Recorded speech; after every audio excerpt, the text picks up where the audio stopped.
Good, man. Good, yeah. Jim, good to see you here today after all that went on the last couple of weeks. You went with youth today and they served you well.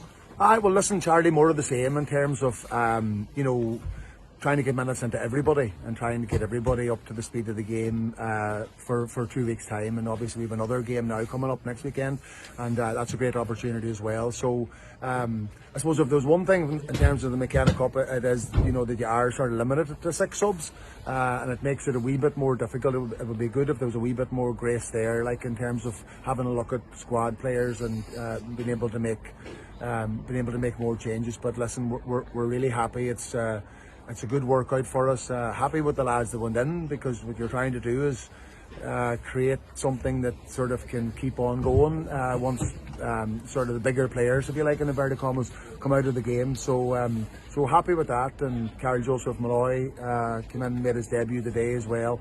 That was lovely for him, and his brother was on the pitch at the same time. So bits and pieces like that we're happy with. Yeah, Caulfield and Moore at midfield, a big task for them, but they answered it well. No, they did. And listen, we had 2 other midfielders on the pitch, one at 11 and one at 6, but we said, you know what, we'll just let them at it. They were talking about maybe putting one of them in for the throw up, and I says, no, let them at it and let them have it a go. That's the only way they're going to learn. And I thought they did really well. They punched above their weight in terms of the physicality stakes, but on the ground they were good. They were good on the ground. They're moving well on the ground, tackled well on the ground, and they got up the pitch quickly for us. Yeah, the game was over at half time, Jim. Did the second half really a waste of time for you, or was it still useful? No, the game's never over at half time. No, and there was a good old breeze there, and a game like that can change very, very quickly. We knew that we had to keep the levels up in the second half and keep them at bay, and I think the first 15 minutes of the second half it was 4-3 to them, and that was good from our point of view. That's what we were looking to achieve, try and match them when they were playing with the breeze in the second half. But listen, the main thing is minutes and a chance for us to run, like as I said previously, the National League gives you a chance to run things and trial things. The McKenna Cup is doing the same for us as well. There's loads of things that we've been looking at. There's loads of things that we want to look at. I suppose it's different, it's different for different managers. Kieran McGuinness in Armagh for 10 years. He probably knows all of his players inside out and back to front, and we'll be looking to add one. We're looking at 30 to see how we can bring them all together and play together. Yeah, you've had a reasonably good look now. That's 4 games, 3 competitive ones. Happy with where you're at? No, delighted with them. Delighted with them, Charlie, in terms of where we were at last year.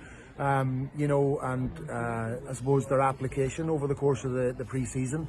It's been great working with them. It's been enjoyable working with them, and they're sort of starting to find their feet now in terms of a template that we want to work off. So we're happy with all of that. Yeah, and a competitive game to come now next weekend against Derry in a McKenna Cup final. It's a great game for us, brilliant game for us.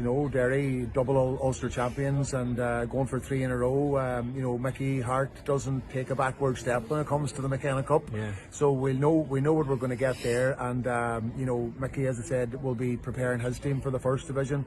We'll be preparing ours for the second, but I think it'll both give us an opportunity to get a real good run out against each other next Saturday. And you use a multitude of players so far, and we haven't seen some players, Jim, so in good shape that way.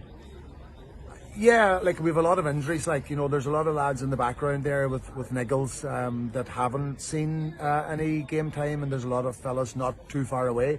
We would probably have preferred to have more available, if you like. We're carrying maybe 32 or 33 at the minute, and then 8 under 20s. So the under 20s have basically played in every single game. A lot of them have played in every single game. So there's probably maybe 12 not available today that we would like more opportunities for us, but hopefully that'll resolve itself in the coming weeks. So far so good then? So far so good. No, happy, yeah.